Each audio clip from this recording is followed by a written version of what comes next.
Welcome to the KEP Knowledge English Podcast. I'm your host, James Rivers, and I'm thrilled to have you join us on this journey of learning and discovery. And I'm Sophia Wells. Whether you're looking to improve your English skills or dive into insightful discussions on a range of topics, you're in the right place. Here on KEP, we explore everything from language learning tips to thought provoking conversations that will challenge your perspective and expand your knowledge. Each episode will bring you fresh insights, practical advice, and a little bit of fun along the way. So grab your headphones and let's get started. This is KEP Knowledge English Podcast. Let's dive in.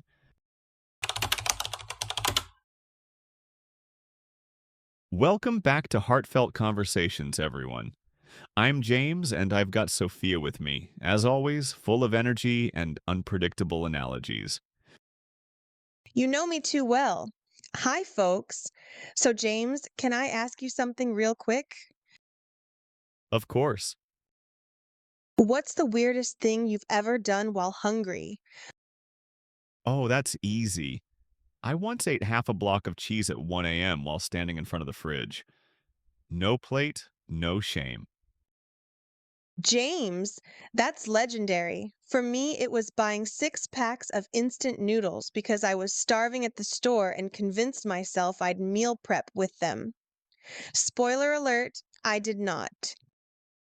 Classic case of hunger hijacking your brain. And that's what today's episode is all about.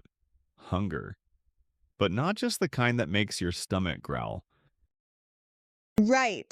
We're talking about hidden hunger, that sneaky kind you don't even realize is influencing you. It might be physical, emotional, relational, whatever the form, it messes with your judgment big time. I mean, let's be honest. How many times have you made a decision you later regretted just because you were missing something in the moment? Oof, guilty. There was this one time I agreed to go on a second date with someone I had zero connection with. Why? Because I'd been feeling super lonely that week. My brain was like, hey, any attention is better than none. Spoiler alert number two, it wasn't. Yeah, I think everyone listening right now has a story like that.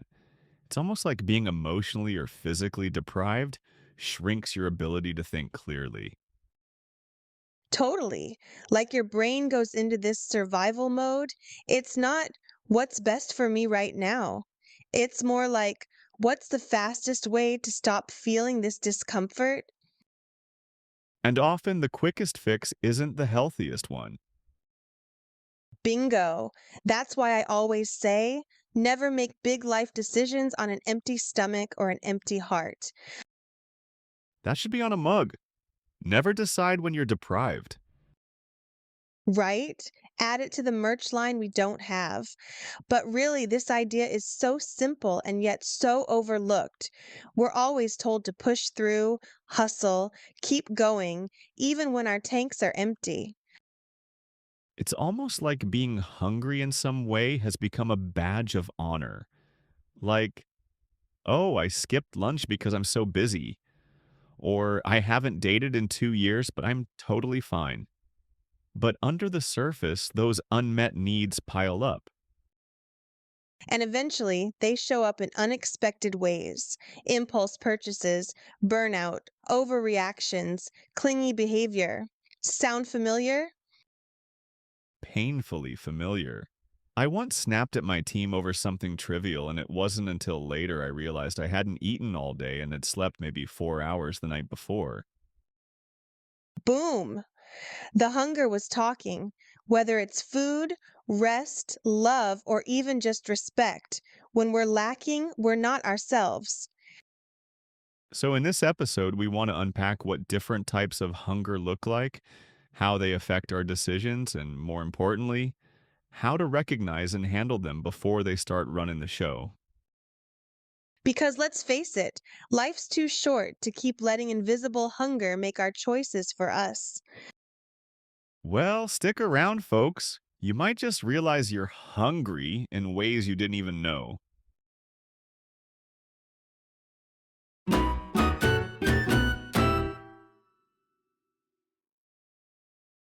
Okay, James, so let's break this down. What is emotional hunger exactly? Well, think of it like this. Just like our bodies need food, our hearts and minds need emotional nourishment, like love, acceptance, connection, purpose. When we don't get those things, that's when emotional hunger kicks in. So basically, it's like being starved for feelings. Yeah. And the tricky part is, most of us don't even realize when it's happening. We just start feeling off, anxious, needy, restless, and we react to those feelings instead of understanding them. Totally. I used to confuse emotional hunger with boredom all the time. I'd feel this weird emptiness, so I'd scroll social media or order comfort food. But looking back, I was actually craving connection. That's such a common one. Emotional hunger disguises itself. Sometimes it shows up as irritability. Sometimes it's craving constant validation. Other times it's reaching out to someone we know isn't good for us, just because we don't want to feel alone. Okay, now you're dragging me because I once texted my ex just because I was feeling invisible that week. Not because I missed him, but because I missed feeling like someone missed me. Hey, no judgment. I've been there too. There was a time I kept accepting extra projects at work because I wanted to feel needed. It wasn't about the job, it was about filling that inner gap. Wow, that hits. So emotional hunger can drive us to do stuff that seems productive or even responsible, but it's coming from the wrong place? Bingo. When you're emotionally hungry, you're not making decisions from a place of strength. You're making them out of lack, and that lack colors everything. Kind of like trying to fill a leaky bucket. No matter how much you pour in, it never feels like enough. You're right, because the fix isn't more. The fix is healing the leak, understanding where that emptiness is really coming from. So it's not just about noticing when you're acting out of hunger, but asking yourself, what am I really craving right now? Yes, that question can change everything. Like, are you texting that person because you miss them or because you're lonely? Are you posting that story to share something or because you're hoping someone will comment and make you feel seen? Ugh, that second one just called out half my Instagram posts from 2 years ago. We've all been there. The key is not to shame ourselves, but to recognize the pattern. Emotional hunger isn't weakness, it's a signal. It's your soul saying, hey, I need something real here. And the sooner we notice that signal, the better chance we have of doing something healthy about it instead of chasing a quick fix. That's so true. It's like we can either choose to sit with that feeling and understand it, or we can run from it and keep trying to plug the hole with temporary stuff. Temporary stuff like late night texts, overworking, doom scrolling, overeating. I or people pleasing, overspending, emotional outbursts. The list goes on. It really does. But here's the thing, we're not stuck. Recognizing the hunger is the first step, and once we name it, we can start feeding it with the right things. Right, because you can't fix what you're not willing to feel. Emotional hunger isn't the enemy. It's a message, a call to pause, reflect, and take care of yourself on a deeper level. I love that. All right, folks, when we come back, we're going to talk about what happens when we don't recognize the hunger and how it starts influencing our choices in sneaky little ways. You won't want to miss it.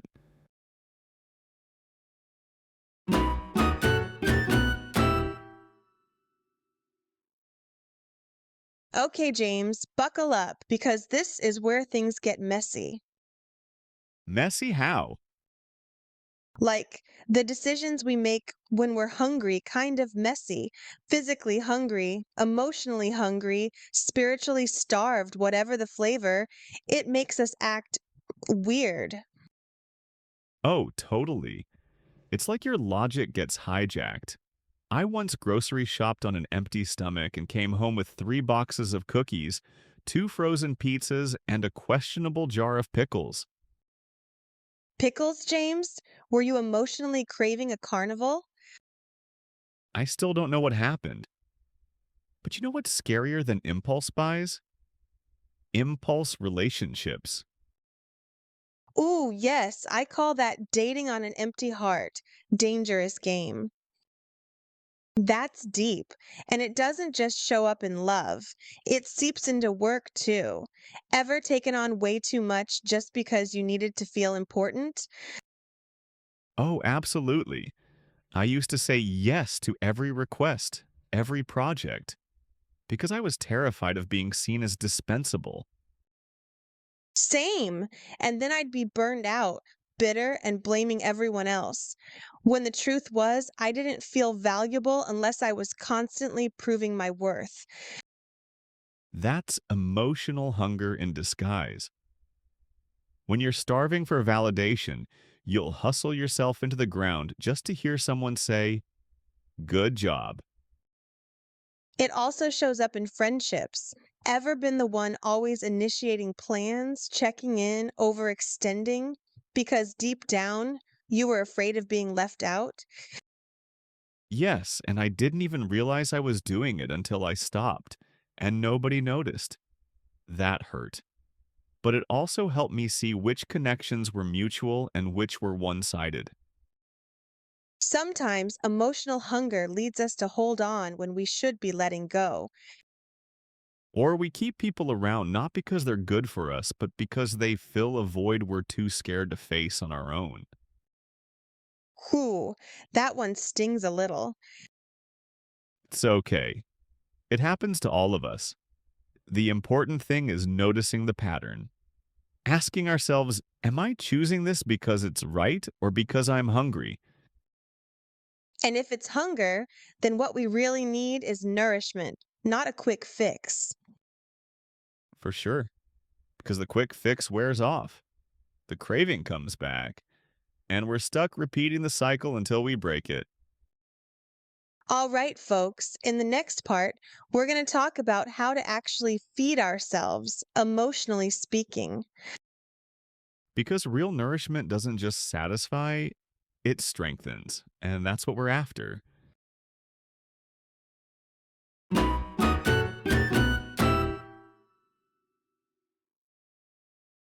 All right, we've talked about what emotional hunger looks like and how it sneaks into our choices. Now let's talk about the antidote. How do we feed ourselves in the right way? Finally, let's talk about the emotional equivalent of a balanced meal. Because, yeah, you can stuff your feelings with junk, or you can actually nourish your soul. That's the goal. And for me, the first ingredient is awareness. You've got to learn to recognize when you're acting out of emptiness. Totally. One thing I started doing was asking myself, what am I really needing right now? Like, if I'm craving someone's attention, is it really them I want? Or do I just need to feel seen? That question is powerful because often what we think we want isn't actually what we need. You might want a text from someone, but really, what you need is self assurance. Yes. And once you get clear on the real need, then you can do something meaningful about it. For example, when I feel emotionally drained, I've learned that silence and nature work wonders for me. Same here. For me, it's journaling. Just getting my thoughts out helps me see the emotional hunger before it spins into something unhealthy. And I know this might sound cheesy, but I talk to myself out loud. Like, girl, you're not sad because he didn't reply. You're sad because you feel ignored. Let's deal with that. That's not cheesy. That's growth. Talking to yourself like you would a friend, that's emotional hygiene. Yeah, you wouldn't let your best friend run on fumes, so why do we do it to ourselves? Because a lot of us weren't taught how to meet our own emotional needs. We learn to reach outward instead of inward. Preach. So here's what helps me stay emotionally full. One, sleep, like actual rest, not doom scrolling until 2 a.m. Two, boundaries, saying no to stuff I don't have the capacity for. Three, real conversations, not small talk, soul talk. Love that. Mine are 1. Solitude, but the healthy kind where I recharge. 2. Creative outlets, writing, music, anything that lets me process emotion. 3. Time with people who energize me, not drain me. It's crazy how different we all are. But that's the point. Emotional nourishment isn't one size fits all. You've got to learn what feeds you. And here's something important too. It's okay to outgrow old coping habits. What filled you at 21 might not work at 31. Oh, absolutely. At 21, I thought validation from others was the goal. Now, peace is the goal. Exactly. And peace usually comes from taking care of what's inside, not chasing things on the outside. So if you're listening to this and thinking, man, I've been running on empty, don't beat yourself up. You're human. And now you're aware. That awareness is step 1. Step 2 is giving yourself permission to slow down, reflect, and rebuild. Start small. Take a walk without your phone. Drink water. Text a friend who gets you. Turn your phone off after 9. It all adds up. Because when you nourish yourself the right way, you stop making decisions from a place of desperation. You start choosing from a place of strength. Yes. And in the next section, we'll wrap it all up with some takeaways you can actually use. So don't go anywhere. We're almost there. Hang tight.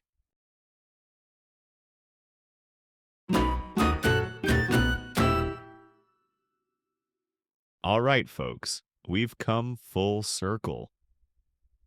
We started with a simple idea, hunger, and we're ending with a powerful truth. You don't make good decisions when you're starving, whether that's physically or emotionally.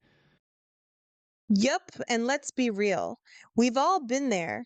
You think you're fine, then suddenly you're stressed buying 3 scented candles and texting your ex like it's a full-time job. The scented candles were at least a safer choice. Hey, no regrets. They smell like vanilla dreams and emotional stability. But seriously, today's biggest takeaway is this. You've got to check your fuel levels. Are you running low on peace, on connection, on purpose? And if the answer is yes, that doesn't mean something's wrong with you. It means you're human. The problem isn't that you get hungry, it's what you do when you are hungry. Exactly right. The moment you recognize that hunger, you get your power back. You can pause, you can ask, what do I actually need right now? Not what's easiest, not what looks good on Instagram, but what actually fills you up. And here's the thing, it takes practice. You're not going to get it perfect every time. Sometimes you will hit add to cart when what you needed was a nap. Or call someone you know you shouldn't just because silence feels loud. It happens. Just don't unpack and live there. That's the key. Notice it, name it, and next time, choose better. You're not starting from scratch, you're starting from experience. And as we wrap up, I want to encourage everyone listening. Start building a list of the things that actually feed your soul, like a personal emotional menu. Ooh, I love that. Like appetizer, 10-minute meditation, Main course, dinner with my best friend. Dessert, dancing around my room to 2000s throwbacks. Exactly. The more you feed yourself intentionally, the less you'll reach for what drains you. You'll stop chasing people who don't see your worth. You'll stop people pleasing. You'll start living full, not desperate. And when you're full, emotionally, that's when you set real boundaries. You say no without guilt. You walk away from what doesn't serve you. Because you're not afraid of being empty, you're already full. That's the goal. Not to escape hunger forever, but to know how to feed yourself in a way that brings you peace, not chaos. And hey, if you forget and fall into old patterns, that's okay too. Just recognize it and get back to your emotional kitchen. You're not failing, you're learning. And that's the most nourishing thing of all. All right, folks, that's a wrap on today's episode. But before we go, here's your challenge for the week. Catch yourself in a moment of hunger, physical or emotional, and instead of reacting, pause. Ask yourself, what do I really need right now? Even just pausing, that's huge. That's awareness, that's growth. And we'd love to hear your thoughts. Share your emotional menu in the comments or tag us on social. Let's normalize this kind of self care. Until next time, take care of your mind, your heart, and your energy. And don't let yourself go hungry, emotionally or otherwise. You deserve to be full.